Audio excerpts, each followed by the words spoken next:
On va aller voir le propriétaire. Il est où le propriétaire? Il est là. Elle a fait la guerre. Bonjour. Alors j'ai dit que c'était une Volkswagen. Je ne me suis pas trompé, c'est facile, hein, c'est marqué dessus.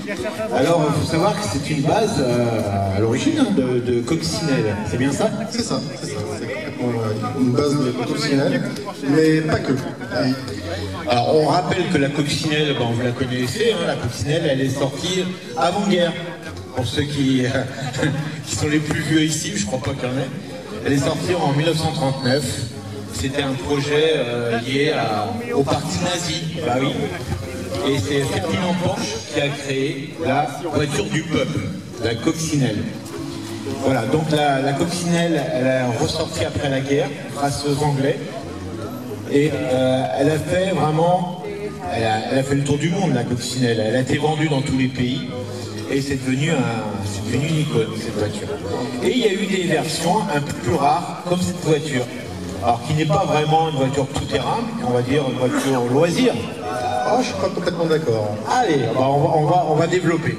Alors, cette voiture, base de coccinelle, donc châssis coccinelle, elle est sortie en quelle année, ce modèle particulier? Alors, les 181, parce que c'est en 181, elles sont sorties de... Comment vous dites? 181. La 181. Pourquoi 181? Alors, en fait, en France, il n'y avait pas de nom commercial. Pourquoi? Parce que simplement, ce n'était pas destiné à du public au départ. C'était pour l'armée. C'était pour l'armée au départ. Et par contre, comme c'était un peu franchissant, un peu utilitaire, en France, le Volkswagen l'a commercialisé sous un nom vachement commercial qui s'appelait véhicule à usage multiple. C'est passe-partout ça. Évidemment, commercialement, ça ne va pas facile à placer. Et les numéros de série des pièces pour faire ce véhicule commençaient par 181 et c'est passé par 181. Ils se sont pas foulés hein, chez Volkswagen quand même. Ils sont pas embêtés. En fait, tout le monde s'est trouvé de mêmes problèmes. Ce qui fait qu'en Angleterre, ils ont appelé ça The Thing, la chose. Et aux États-Unis, ils ont appelé ça The Tracker. Mais simplement parce qu'ils n'avaient pas de nom officiel de chez Volkswagen. Ok. Donc cette voiture, elle est née à quelle époque exactement? Alors celle-ci, elle a été commandée fin 73 en Allemagne pour être livrée en 74 sur une série de 400. Et c'était sa couleur d'origine. Pourquoi? Parce qu'en Allemagne, c'était un peu la sécurité civile allemande. C'était une catastrophe pour Volkswagen. Ça servait pour intervenir sur les catastrophes, type Cézanne et autres.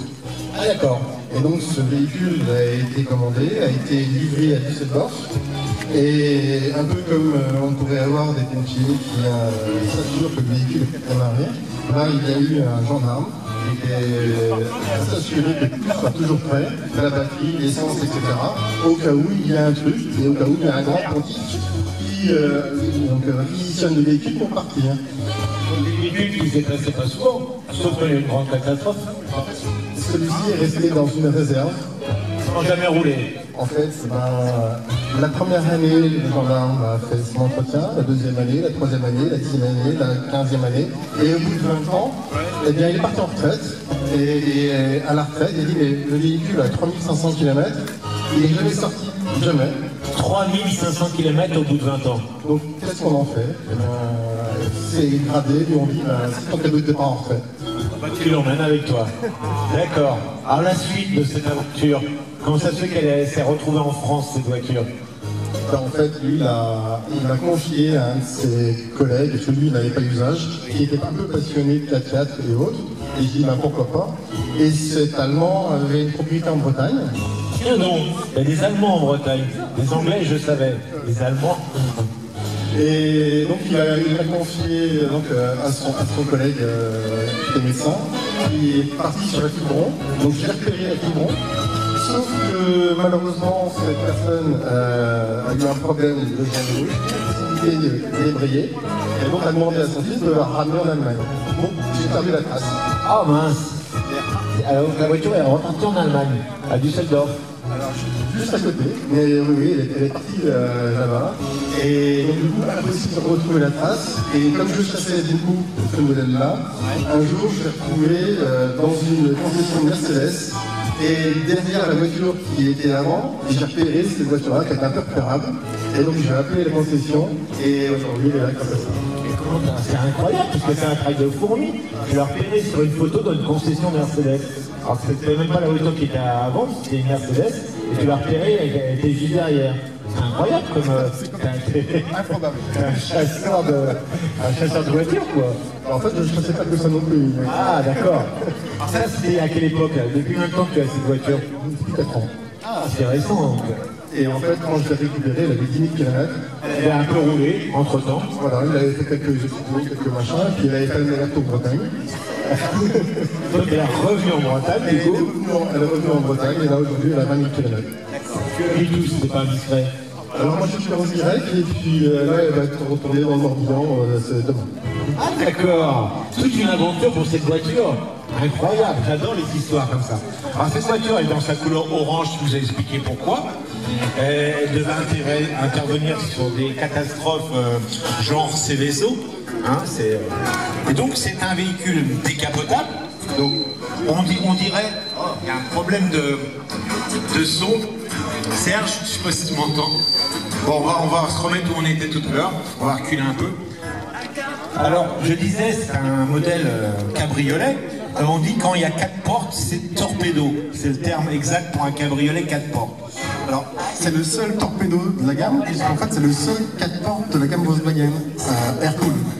Parce que les coccinelles ont portes, c'est le seul 4 portes. C'est le seul 4 portes. Alors la voiture, elle est en quoi? Elle est en polyester?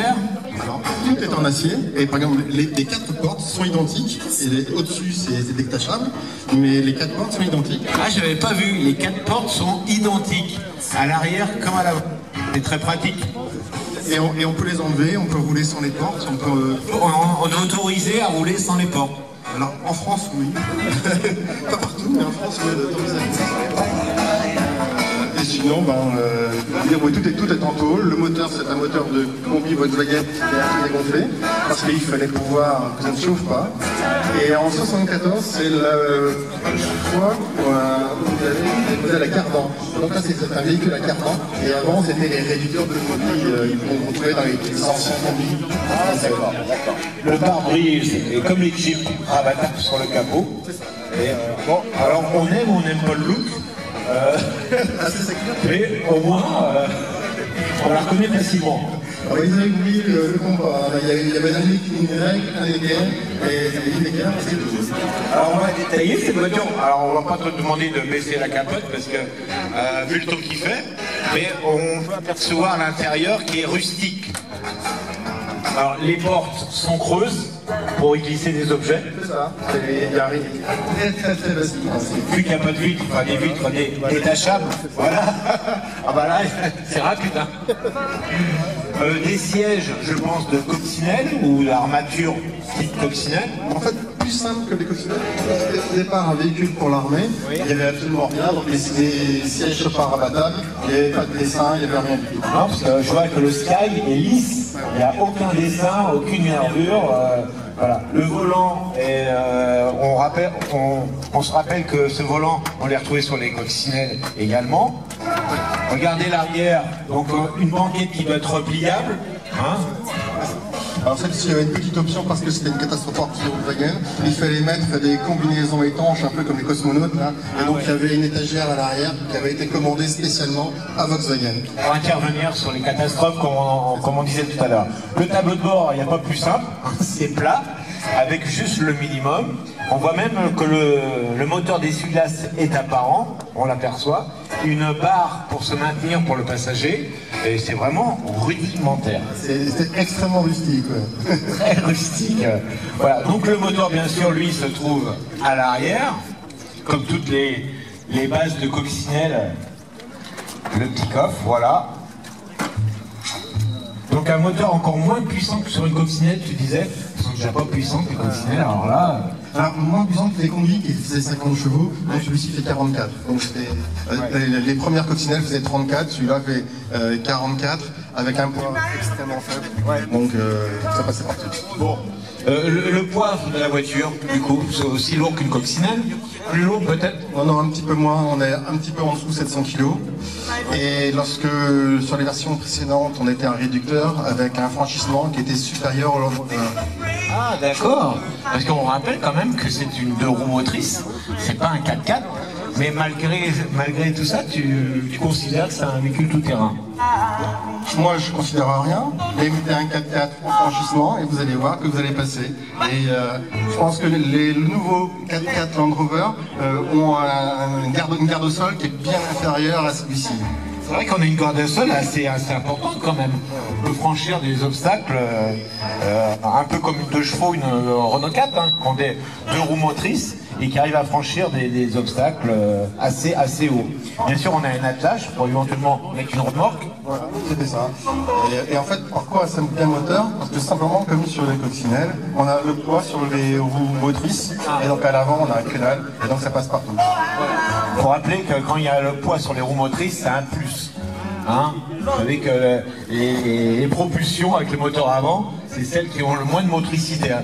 Dès que le terrain devient instable, ça patine. Voilà.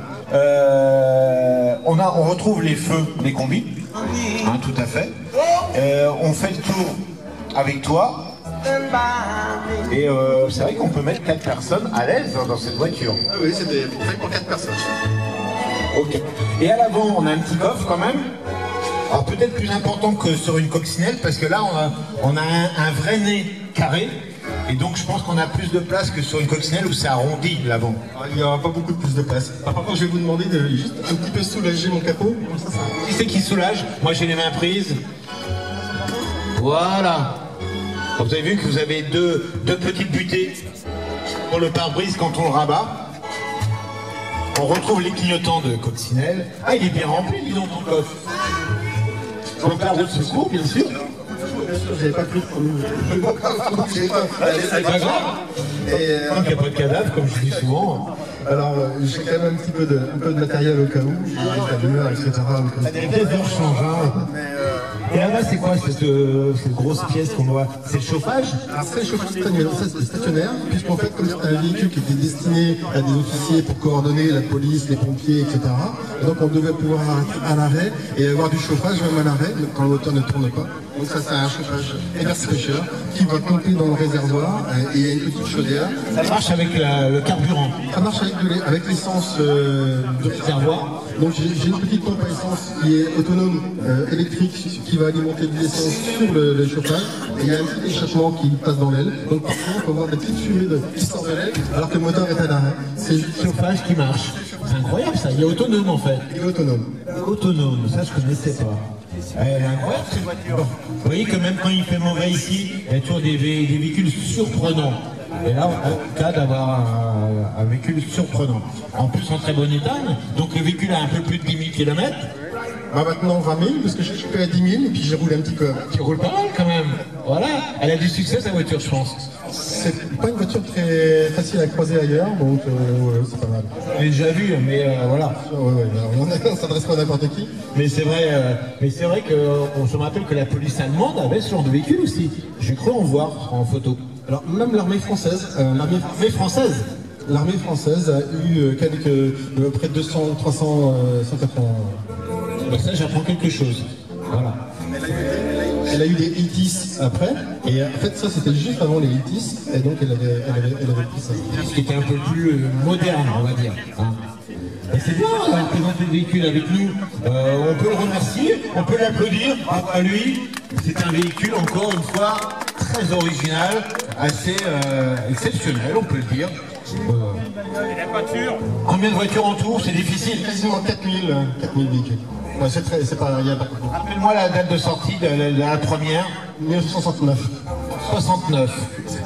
Très copié sur la base militaire allemande pendant la guerre, la Kübelwagen. On se rappelle de ce modèle-là qu'on voit dans les films anciens de guerre. Voilà. Elle a été arrêtée en quelle année? En 78 ou 79. Carrière assez courte en fait. Hein, il y a une dizaine d'années. Voilà. Merci à toi. Encore bravo. Merci. On va l'applaudir encore une fois. Elle est magnifique cette voiture. De 1973 et donc 20 000. Une voiture qui intervenait sur les catastrophes type Céveso. Et qui n'a pas beaucoup, qui n'a pratiquement pas roulé à l'époque. Allez, on va appeler la suivante peut-être.